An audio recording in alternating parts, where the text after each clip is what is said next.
Oui, mais là encore, regardons le discours et la réalité.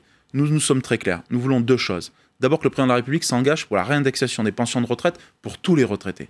Pas simplement pour une moitié, mais pour tous les retraités dans son ensemble. Parce que sinon, ce sont toujours les retraités de la classe moyenne et du milieu qui sont taxés. La deuxième chose, c'est que sur les baisses d'impôts, nous voulons des baisses d'impôts sur les classes moyennes qui soient financées. Et la deuxième chose que nous demandons, ce sont des baisses d'impôts durables.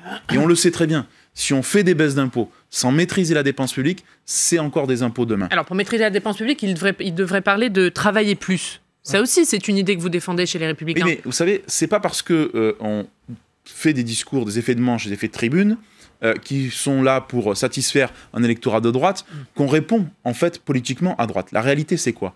C'est que là encore, il faut nous dire ce que l'on veut concrètement. Nous sommes, je vous le dis très clairement, nous sommes opposés à la suppression du jour férié. Parce que le jour férié, c'est un impôt supplémentaire sur les Français.